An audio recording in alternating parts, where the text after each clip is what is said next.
I hope you like huge fiery explosions, because we're doing the hugest and fieriest of them all.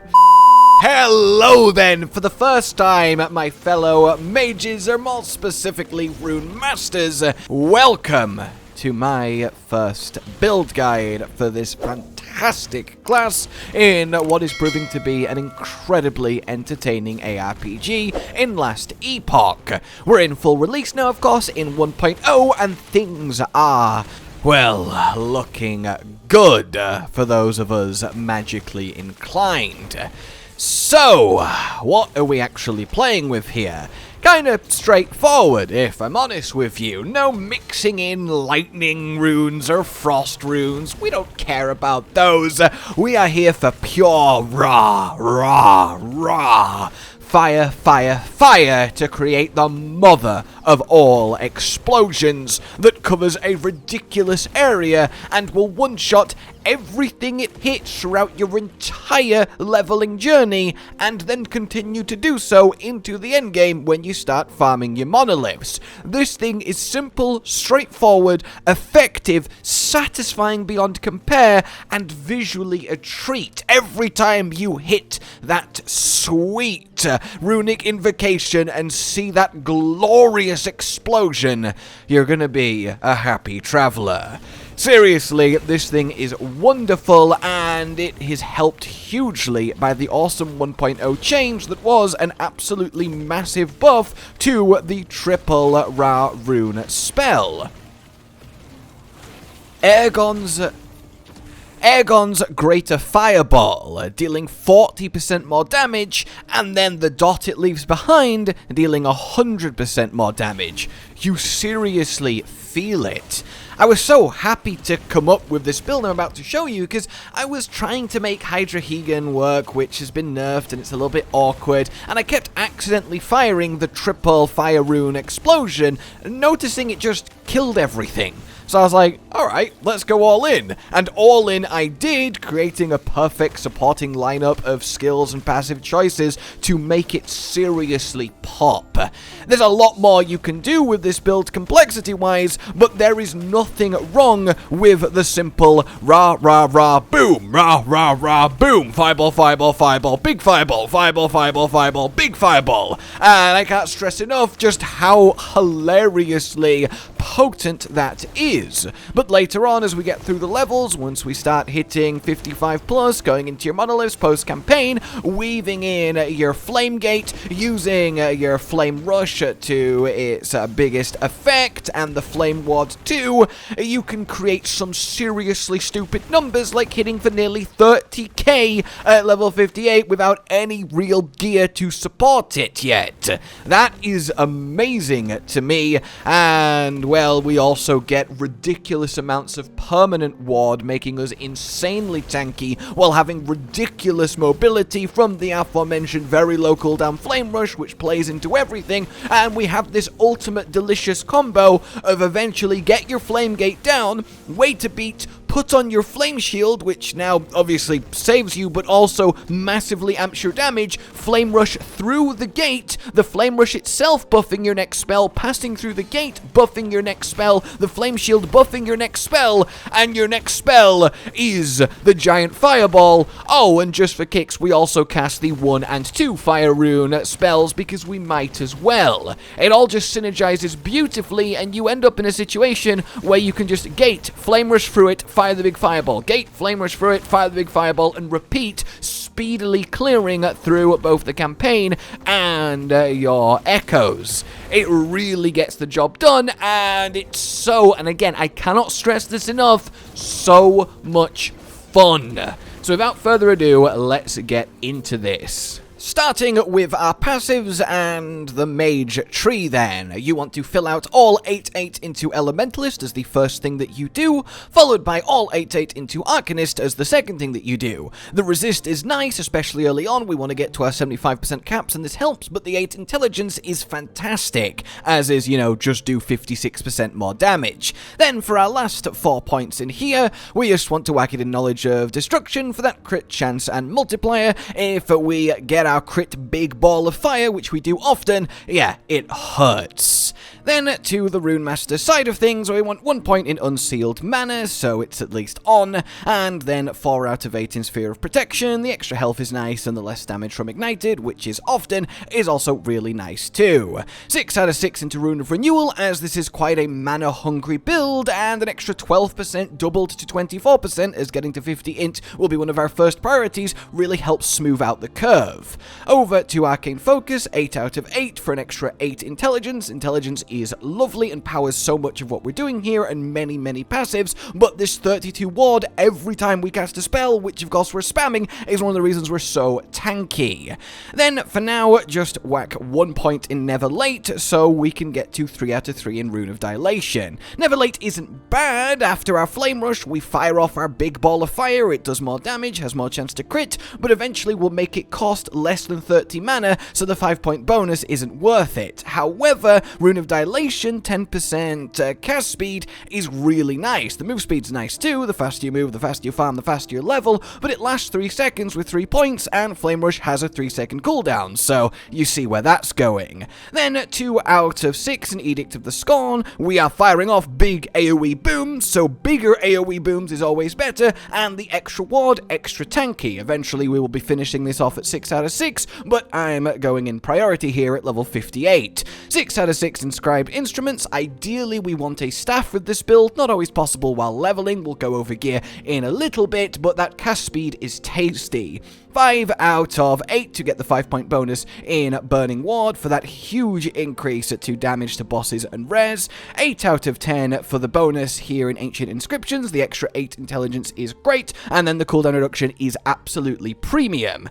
Then we want 1 point in Runeword Inferno, just so we can get Runeword Inferno for the bonus fire spell damage, and then next up is 7 points in Celestial Doom for this huge damage increase to branded enemies. This is mainly for bosses, particularly tanky enemies. We will put the Frost Wall on their face, which will brand them, trigger Celestial Doom, and then, well, they go boom. Following that, you would put the 4-point bonus into Jagged Veil, then you would finish off Edict of the Scorn, and then you want the 6-point bonus in Transcendence. Now, before we look at the actual skill trees themselves, do note that before we get to level 50 and our final specialization, you don't want to be using and don't need to use your wall. It's too mana expensive, and until you get to level 50 and the final specialization, you probably won't have the mana to support it, so just leave it on something like Mana Strike, just in case. You'll be playing with your first 4 buttons until level 50, but I will go in priority order as you unlock each specialization. But early game, you very much will just be doing your Fireball, Fireball, Fireball, and then Big Fireball, and you kind of don't need to worry about anything else for a while. In any case then, yes, your first specialization is going to be your Flame Ward. So in order then, we want to immediately go down here to get the extra duration and mana efficiency on it. This helps a lot. And then 5 out of 5 into Infusion for 250% more fire damage while it's on. This turns your Flame Ward not into just a I want to live button, but my rah rah rah is now about to one-shot everything button. Then we want to simply put a point into Fire Aura, as the actual raw damage this does is massive and really helps just general clear of random trash enemies. Post that, we want to grab ourselves the extra little bit of ward here, and then 3 out of 5 into your barrier for that less damage taken while it's up. Then we come back over here and we'll be going into full through flame, so it turns even more of a nuclear button. Only need the 4 out of 5 though, so we can then get the flame runner, so we have permanent haste while it's active. That takes us to our current 17 points. Next up then, at Runic Invocation, the main engine for the build, of course, and most Runemaster shenanigans, save maybe Frostclaw, we have ourselves the following. Grab yourself 4 out of 4 Attuned Approach. We want that mana refund, because believe me, it's going to get expensive.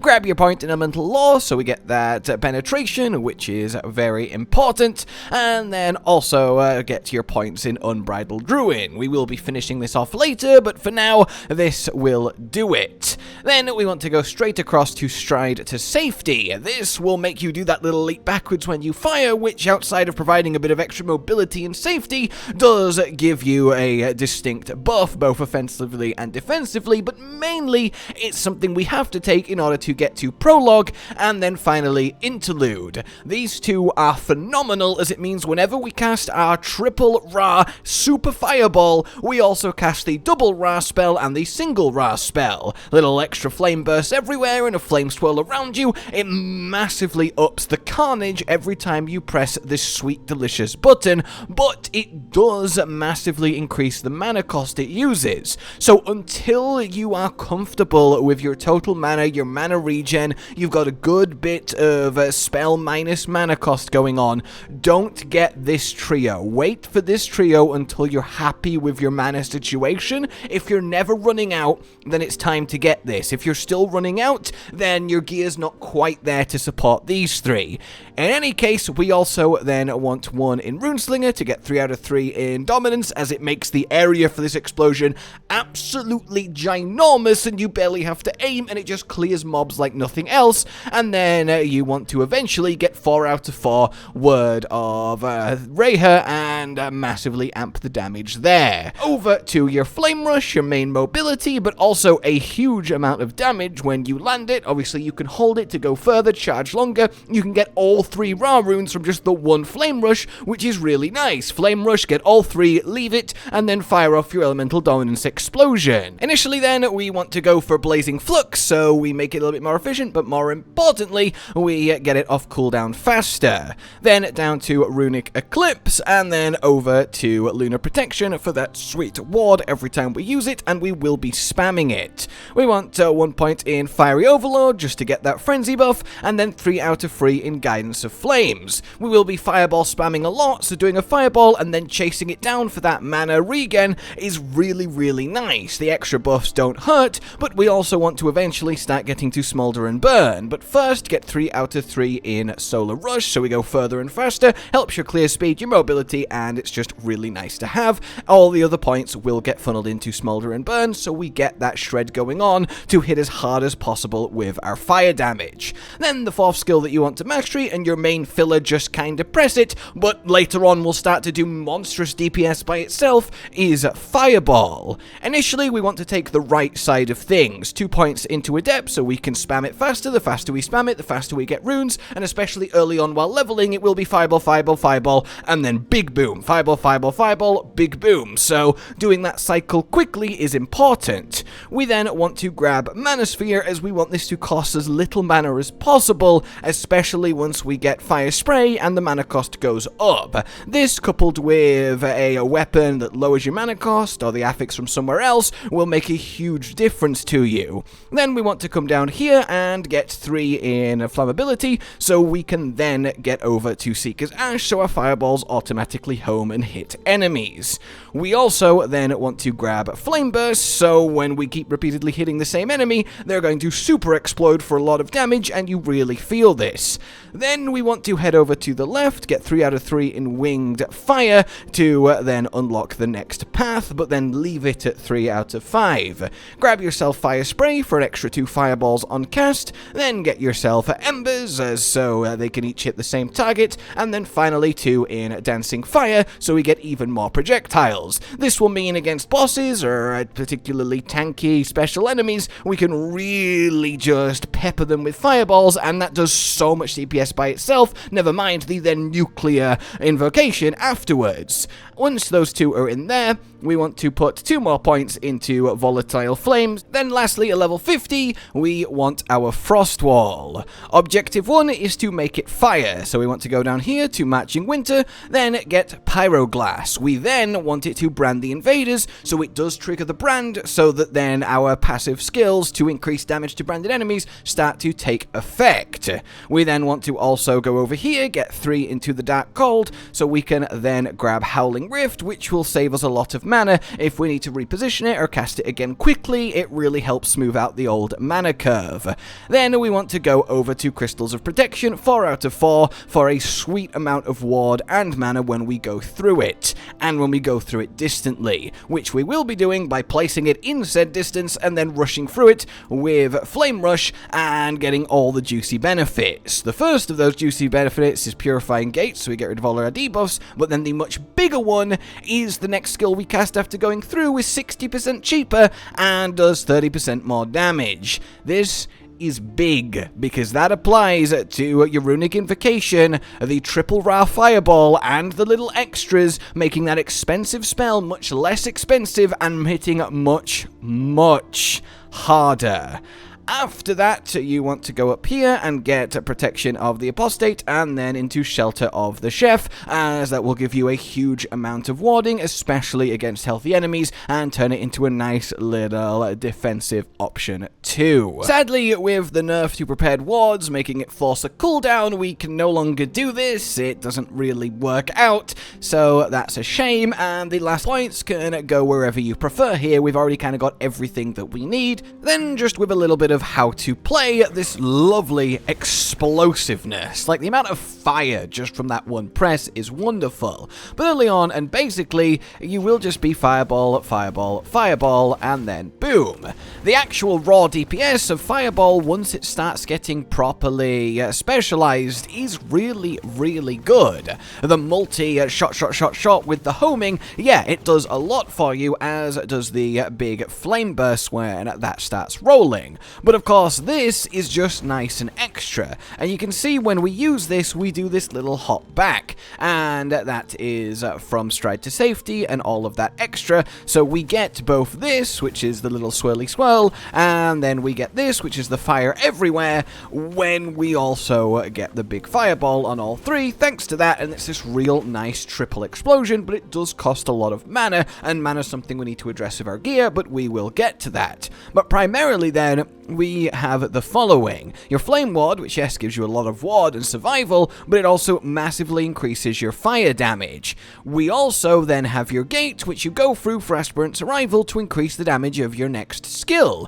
which is really nice too. And then on the other passive side of things, we've got something like Never Late, which makes your next skill after charging do more damage too, and we can activate the Inferno, get the branding going on, and essentially once we have the firewall on our target, we put our firewall on for the buff, charge through like so, and then boom, that's how you get your big meaty damage. For general clearing though, I wouldn't bother with the firewall. Yes, you get lovely mana and ward walking through it, and that's all good, and it buffs you, yeah, but it's just kind of overkill damage. If you're just fighting random trash or lower level stuff, or just farming gear and random monoliths, then essentially you want to, let me get rid of my runes, just use your flame charge until you have two specifically, as getting the third takes too long, then do one fireball, then launch off, and then we continue on our journey, get to, come out of it, fireball, fire off, and so on and so forth. It's nice and mana efficient, and it does a lot of damage.